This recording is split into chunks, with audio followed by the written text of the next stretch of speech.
전체 말씀과 6장 한 절 말씀 이렇게 보는데요. 마태복음 5장에서 7절 말씀은 무리와 제자라는 제목으로 말씀 전하겠습니다.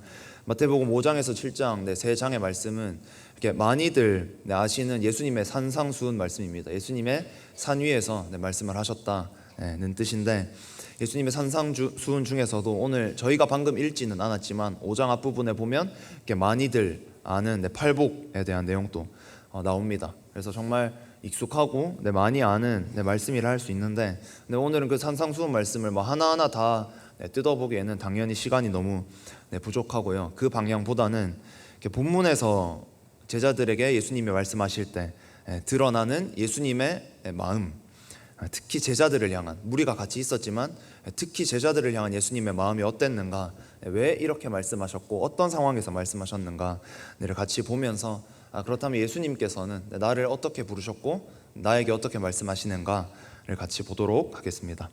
첫 번째는 무리와 제자의 구분입니다.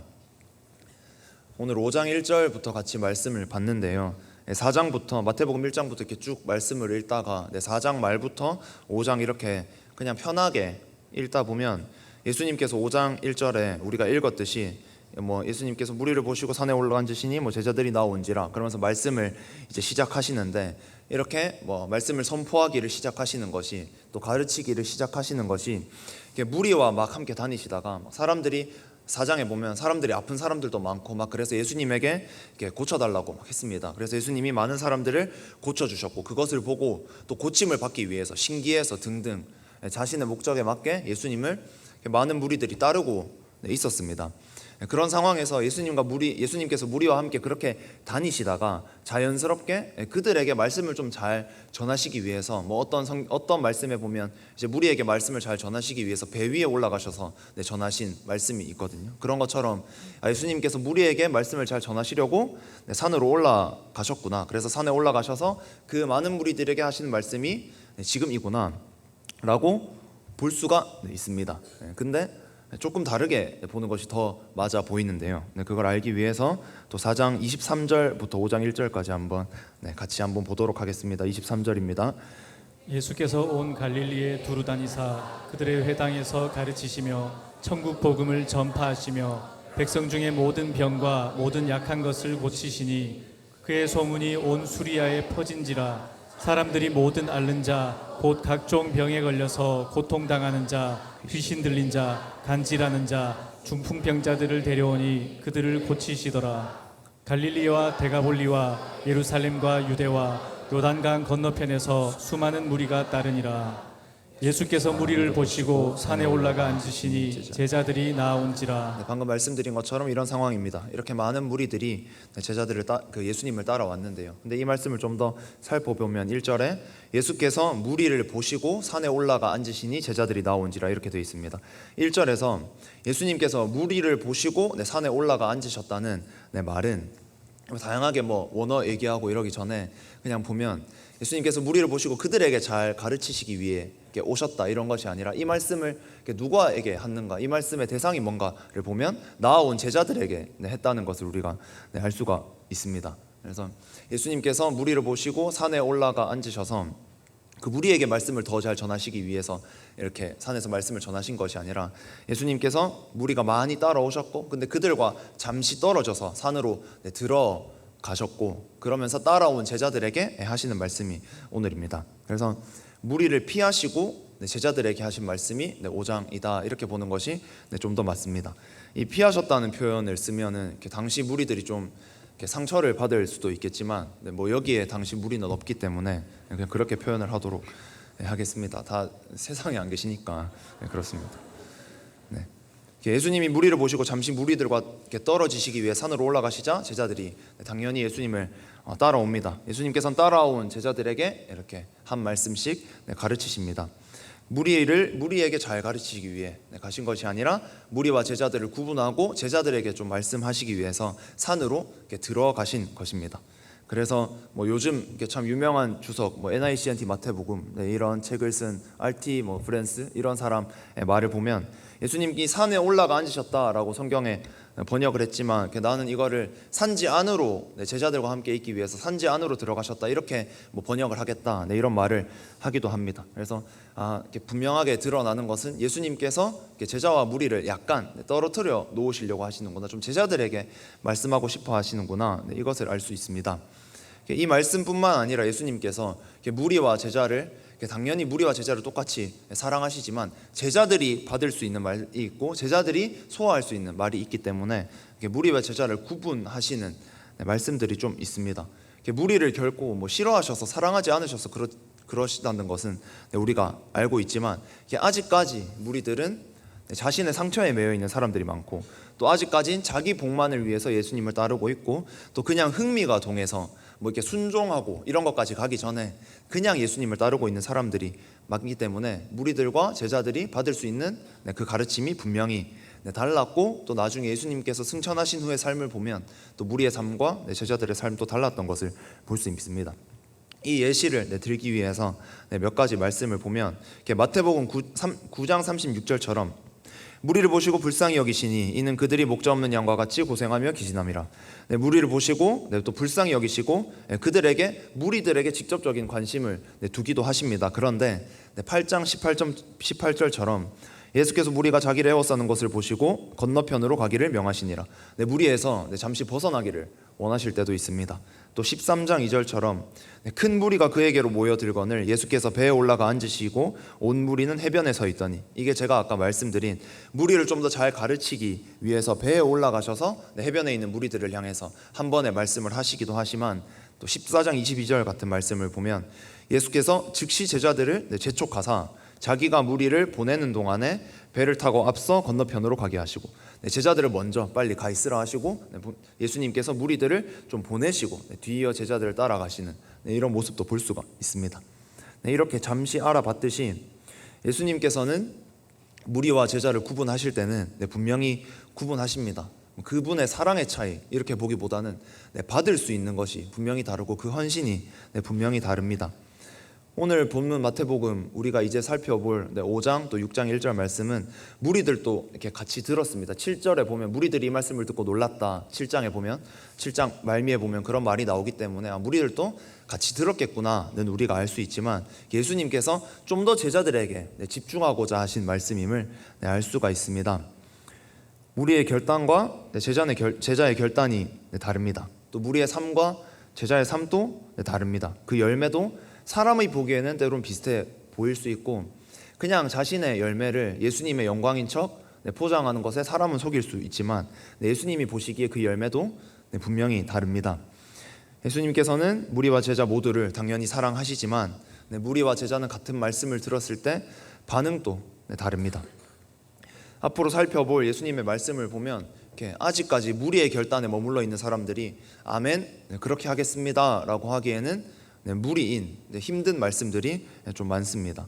제자들만 소화할 수 있는 말씀, 제자들만 받을 수 있는 은혜가 분명히 있습니다. 무리들이 예수님을 따르는 이유는 예수님보다는 아직까지 자신이 먼저이기 때문입니다. 그래서 다를 때는 괜찮다, 좋은 말씀이다, 예수님을 모르는 사람도 예수님을 성인이다, 3대 성인이다 이렇게 얘기를 하지만 예수님께서 자기 자신보다 조금이라도 더 예수님을 앞서게 해야 하는 요구를 하면 거부를 합니다.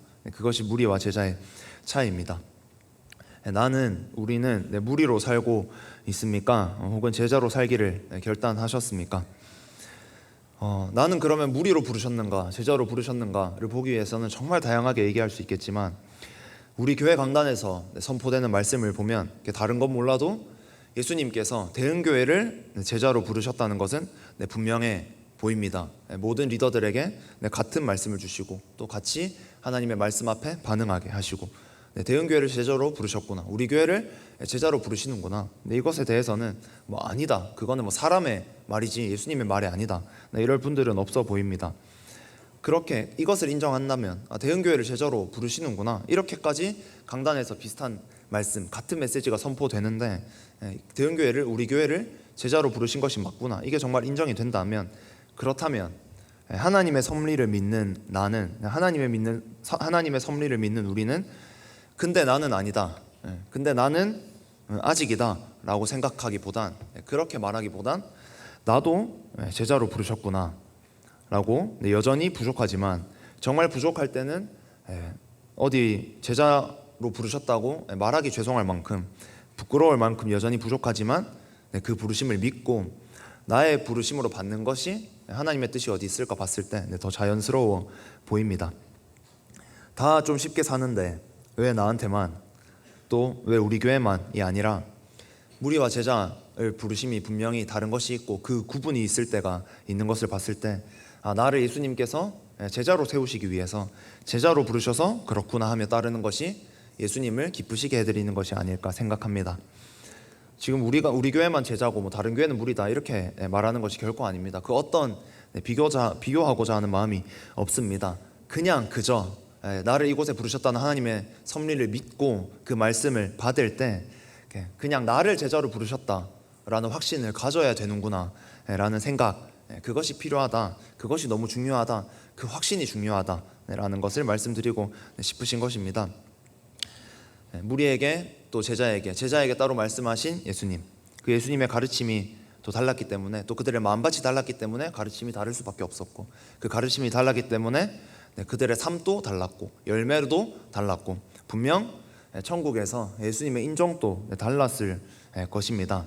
정말 제자가 될 수 있는, 나를 제자로 부르셨구나, 이 부르심에 내가 연약하다고 또 내가 싫다고 계속 의심하고 거부하고 미뤄두고 그 삶에 머물러 있는 것이 아니라, 정말 여전히 부족하지만, 우리 다 완벽한 사람 아무도 없지만 저도 부족하고 우리 모두가 다 부족하고 정말 부족하다 느껴질 때는, 제자라는 말이 너무 부끄러울 정도로 부족하지만 그래도 예수님께서 나를 부르셨구나라는 강한 확신이 오늘 예배 가운데 우리 모두에게 있기를 소망합니다. 그 부르심에 응답할 수 있기를 소망합니다. 두 번째로는 제자에게 요구하시는 것입니다. 예수님께서 제자들에게 요구하시는 것은 같이 듣고 있던 무리들이 부담스럽게 여기는 것은 너무나 당연했고, 제자들에게도 너무 버거운 말씀들이었고 불가능해 보이기도 하는 요구들이었습니다. 몇 가지 말씀들이 있는데요, 우리가 읽었지만 10절에서 5장 10절에서 12절 말씀을 같이 한번 더 읽겠습니다. 의를 위하여 박해를 받는 자는 복이 있나니 천국이 그들의 것임이라. 나로 말미암아 너희를 욕하고 박해하고 거짓으로 너희를 거슬러 모든 악한 말을 할 때에는 너희에게 복이 있나니 기뻐하고 즐거워하라. 하늘에서 너희의 상이 큼이라. 너희 전에 있던 선지자들도 이같이 박해하였느니라. 아멘. 예수님께서 얘들아 좀 와봐라, 무리에서 좀 떨어져서 얘기 좀 하자. 물론 무리들이 따라와서 들었습니다. 근데 제자들에게 예수님께서 하신 말씀을 박해를 기뻐하라 라는 것입니다. 정말 인간적으로는 이해가 되는 말씀이 아닙니다. 힘든데 왜 기뻐해야 하냐. 근데 예수님께서는 정말 이 세상에 머물러 있는 눈으로 말씀하신 것이 아니라 영혼의 관점을 보시고 말씀하셨기 때문에 이런 말씀을 하신 것입니다. 이번 주 예꿈 아이들과 이번 주 예꿈에서는 재밌게 공동체 활동을 한다고 설교를 짧게 했는데요, 제가 5분에서 10분 한다 해놓고 한 15분 한 것 같긴 한데, 그렇게 말씀을 나눌 때 아이들에게 엄마가 혹은 아빠가 잠깐 집중해서, 예꿈 있죠? 예꿈 어딘가 저기 있나요? 여기 있는 예꿈도 있어요. 잠깐 이제 엄마가 또 아빠가 이렇게 수학 문제 이렇게 한 문제, 제가 뭐라 했는지 정확히 기억은 안 나는데, 수학 문제 한 문제만 진짜 집중해서 딴짓 안 하고 안 일어서고 앉아서 풀면 100만 원 줄게, 이러면 안 할 사람 있냐라고 물어보니까 애들이 너무 좋아하면서 없다고, 다 하겠다고 하더라고요. 예수님께서 박해를 기뻐하라 라고 하신 말씀은 박해 그 자체가 나에게 즐거움이 된다는 아닙니다. 근데 우리가 이 땅에서 사는 이 100년, 정말 길게 사실 분들은 한 지금부터 100년 뒤에도 살아 계신 분들도 계실 수 있겠죠.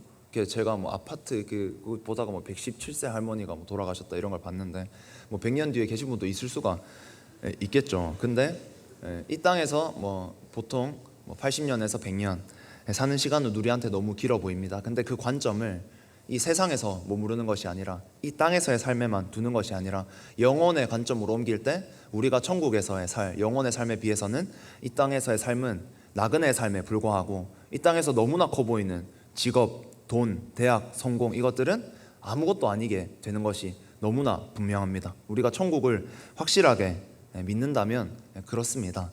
그래서 이 땅에서의 삶은 정말 찰나에 불과한데 우리에게 지금 내가 이 육신을 입고 있기 때문에 길게 느껴지지만 정말 짧은 것이 분명한데, 그렇다면 예수님께서는 천국에서 예수님과 하나님과 영원히 누릴 그 삶을 보시고 말씀하실 때 지금 잠깐 박해 기뻐해라, 나중에 하나님께서 너에게 더한 것으로 갚아주신다, 이렇게 말씀하시는 것입니다.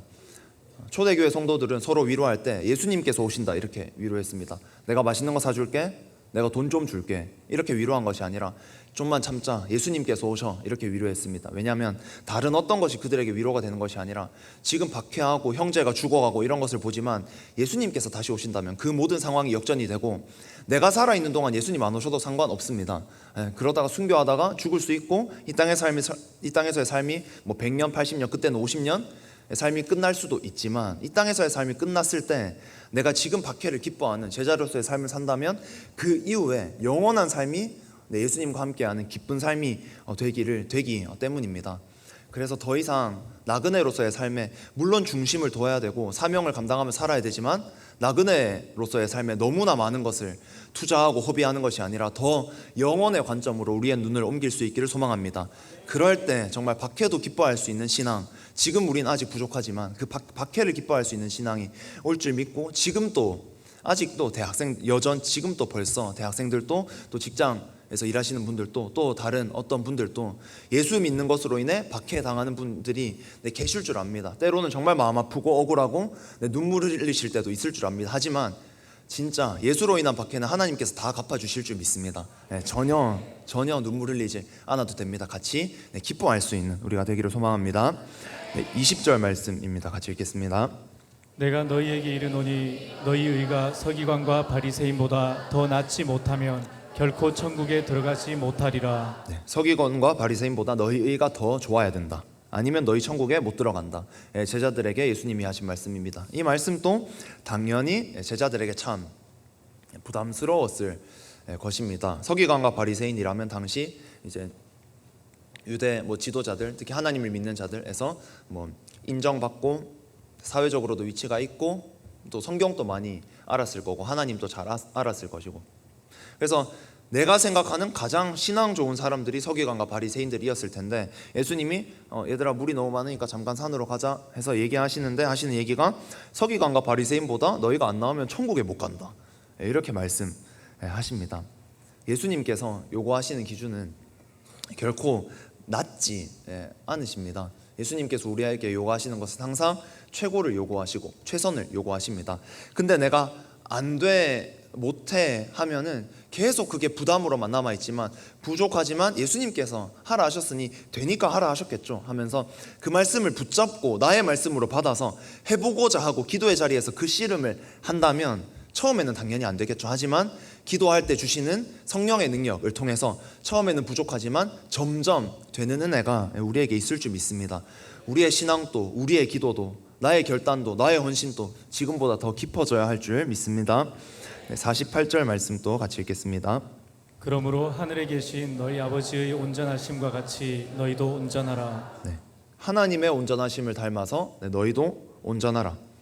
제자들을 불러서 지금보다 좀 더 잘 살아야 돼, 너희 이 정도 살면 안 돼, 지금 헌금 10만 원 하고 있으면 20만 원 해야 돼, 이렇게 말씀하신 것이 아니라, 또 서기관과 바리새인들 성경 많이 알잖아. 저거 좀 닮아봐, 쟤들이 10번 읽으면 너희 한 번, 쟤들이 10독하면 너희 1, 2독이라도 해봐, 이렇게 지금보다 좀 더 나은 삶을 살아봐. 이렇게 어부로 있다가 또 세리로 있다가 의사 있다가 이렇게 온 제자들에게, 자신의 삶을 살다가 예수님 이제 막 따른 얼마 안 된 제자들에게 좀 더 낫게 살아봐, 이렇게 말씀하시는 것이 아니라 하나님처럼 온전하라, 이렇게 말씀하십니다. 온전론 책 많이 읽으셨을 텐데 이 온전하라라는 말은 우리가 지금 제자로 살아라, 이렇게 받고 있습니다. 이렇게 예수님의 기준은, 제자들에게 요구하시는 예수님의 기준이 정말 높아 보입니다. 이런 말씀을 듣고 이게 제자들에게 하시는 말씀이었구나, 무리와는 조금 구분된 제자들에게 하시는 말씀이었구나, 그렇다면 나는 이 말씀을 내 말씀으로 받아야지 하고 읽는데 보면 참 기준이 높습니다. 예수님께서는 제자들에게 결코 낮은 수준을 요구하지 않으십니다. 최고를 항상 요구하시고 최선을 드리라 하십니다. 하나님께서는 우리를, 또 나를 제자로 부르신 것이 정말 분명해 보이는데, 하나님께서는 제자로 세우시기를 작정한 우리들, 사명자로 세우시기를 작정한 우리들에게 결코 쉬운 것을 요구하시지 않으십니다. 뭐 일례로 우리 교회에서 말씀을 전하니까 예를 들어보면 뭐 새벽기도, 뭐 3년기도, 뭐 등등등 많은 것들 쉽지 않습니다. 이것을 하면 또 이것을 요구하고, 이것을 하면 또 이것을 요구하고, 참 쉽지 않습니다. 근데 이 모든 것들을 이렇게 나의 눈으로만 보고, 사람이 계획하고, 뭐 예를 들어서 목사님이 계획하고 목사님이 시키셨으니까 뭐 이렇게 사람이 한 것으로만 보면, 사람이니까 내 상황이 힘들 때, 도저히 안 될 것 같을 때 불평이 나올 수밖에 없습니다. 하지만 예수님께서 제자들에게 요구하셨던 기준이 결코 낮지 않았다는 것을, 그리고 나중에 이 말씀을 들은 제자들이 부족했죠. 제자들 또 넘어졌죠. 예수님 십자가에 못 박혀 돌아가시는 것을 본 그날에도 넘어졌지만 예수님께서는 다시 제자들에게 나와서 예수님을 거절하고 거부하고 울고 자신의 원래 본업으로 돌아가서 막 이렇게 실망에 빠지고 낙심해 있는 제자들에게 예수님께서는 다시 다가가셔서 먼저 손 내미셨고, 제자들이 또 그 손을 잡았을 때, 또 기도해서 성령 받았을 때 제자들은 정말 불가능해 보이던 그 삶을 진짜 살아냈습니다. 예수님을 닮게 순교했고 정말 많은 사람들을 예수님으로, 하나님께로 돌아오게 했습니다. 예수님께서 이런 제자들에게 요구하셨던 기준이 이렇게 높았지만 제자들이 됐던 것을 보면, 했던 것을 보면 하나님께서 나에게 이런 것들을 요구하시는 이유도 뭐 잠깐 3년기도, 새벽기도 이런 것들 얘기했지만 각자 정말 많으신다잖아요. 예를 들어서 목자 목녀님들이 더 도전하시는 것들, 뭐 셀 리더들이 이것도 해보자라고 하는 것들, 아니면 뭐 교회 오신 지 얼마 안 되셨는데 뭐 3년기도 중이다, 저녁기도 매일 1시간씩 해보자 하시는 것들 등등, 그것들이 하나님께서 나에게 그것을 요구하시는 이유는 나를 기대하시기 때문에, 나를 제자로 세우시기 때문에, 시기 위해서, 또 나를 제자로 세우신 것이, 제자로 부르신 것이 분명하고 내가 그렇게 할 수 있기 때문에 하나님께서 정말 그렇게 요구하시는 것입니다. 나를 세상에서 이따 보겠지만 소금으로 빛으로 분명히 사용하시기 위해서 나를 그렇게 부르신 것입니다. 그래서 나는 아직 안 돼, 힘들어, 이렇게만 반응할 것이 아니라 하나님께서 나를 기대하셔서 나를 제자들을 변화시키던 것처럼 나도 그렇게 하시겠구나 라는 것을 좀 더 믿으면서 그 하나님의 부르심에, 교회를 통해 하신 하나님의 말씀이 분명히 있습니다. 그렇다면 그 말씀을 아멘으로 받아서 부족하지만 순종하고 따라갈 수 있는 우리가 될 수 있기를 소망합니다. 그 순종이 있을 때, 그 손잡음이 있고 그 결단이 있을 때 예수님께서 제자들에게 손 뻗어서 내미시고 살리시고 바다에서 건지셨던 것처럼 나도 나의 상황에서 건지시고 정말 나는 생각지도 못한 기적과 같은 방법으로 내 상황을 역전시키시고 하나님께서 모든 것을 인도해 가실 줄 믿습니다. 우리가 해야 할 것은 정말 나를 제자로 부르셨구나, 그렇다면 부르신 것, 요구하시는 것, 하나님께서 나에게 말씀하시는 것 그대로 순종하며 살아가 봐야겠구나, 하나님을 기대해야겠구나, 그 결단만 나에게 있으면 될 줄 믿습니다. 하나님께서 대은교회를 통해서 나에게 말씀하십니다.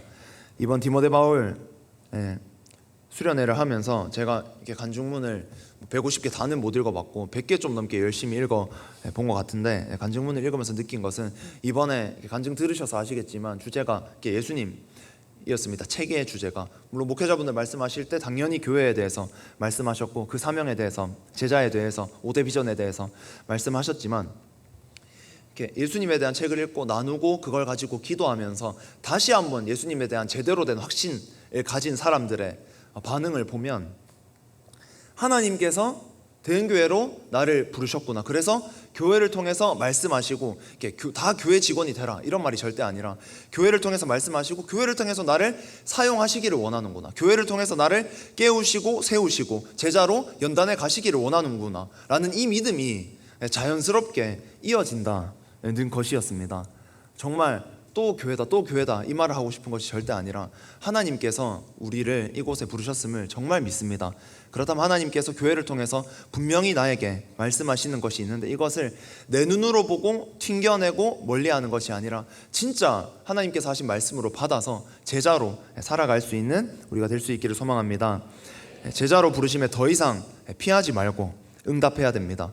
안 되면 다시 하면 됩니다. 또 연약함을 보면 저도 여러분 또 다 연약함이 계속 보이죠. 하지만 다시 하면 됩니다. 또 넘어져도 또 회개하고 다시 하면 됩니다. 제자들은 예수님을 모르겠다 하는, 예수님이 십자가에 못 박혀 돌아가셨는데 내가 옆에 쓰임 받고 싶어요, 내가 우편 좌편에 앉고 싶어요, 막 엄마까지 와서 막 싸우고 이랬던 제자들이 예수님이 죽으려고 하는 것, 채찍 맞는 거 보자마자 다 도망갔습니다. 하지만 그랬던 제자들도 예수님이 손잡고 다시 일으키실 때 다 일어났습니다. 우리의 삶에도 지금 또 상처가 있을 수 있고 가시가 있을 수 있고 연약함이 있을 수 있지만 예수님께서 손 뻗으신다면, 나의 결단과 예수님의 손이 같이 맞잡혀진다면 다 될 수 있을 줄 믿습니다.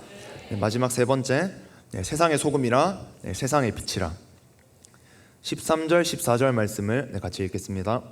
너희는 세상의 소금이니 소금이 만일 그 맛을 잃으면 무엇으로 짜게 하리요? 후에는 아무 쓸데없어 다만 밖에 버려져 사람에게 밟힐 뿐이니라. 너희는 세상의 빛이라. 산 위에 있는 동네가 숨겨지지 못할 것이요. 아멘. 제자들에게 불가능해 보이기까지 하는 말씀을 하시던 예수님께서는 제자들에게 너희는 소금이 될 수 있어, 빛이 될 수 있어 하시는 것이 아니라 너희는 이미 세상의 소금이다, 세상의 빛이다 선포하십니다. 지금 이 뒤에 말씀을 보면 소금이 맛을 잃으면 무엇으로 짜게 하리요? 후에는 아무 쓸데없어 다만 밖에 버려져 사람에게 밟힐 뿐이니라. 이 말씀을 보면 좀 많이 무섭기도 합니다. 하지만 지금은 예수님께서 너희는 세상의 소금이다, 너는 세상의 빛이다 라고 선포하신 이 마음에 좀 더 집중해서 보겠습니다. 우리는 예수님께서 그렇게 선포하셨기 때문에, 이미 말씀하셨기 때문에 세상의 빛이고 소금입니다. 믿으십니까? 예수를 믿는 우리에게는 부족함 없는 성령께서 지금 예수를 믿는 그 순간에 나와 함께 하셨고, 기도를 하면 할수록 나의 능력이 성령의 능력으로 더 붙잡혀서 성령께서 일하십니다. 그 성령은 하나도 부족함이 없으신 분이십니다. 죄를 어느 정도는 못 이기고 어느 정도만 이기고 이런 분이 아니십니다. 나와 함께 하시는 성령의 능력이라면 세상의 빛과 소금과 같은 역할을 하고도 당연히 남음이 있습니다. 나의 죄가 있습니다. 해결되지 않은 것들이 있습니다. 뛰어넘으라고 계속 하나님께서도 말씀하시고 주변 리더들을 통해서도 듣는데 뛰어넘어지지 않는 그런 것들도 있습니다. 삶에서의 한계와 고민, 이것들은 정말 다를 것입니다. 직업마다, 나이마다, 있는 자리마다, 만나는 사람마다.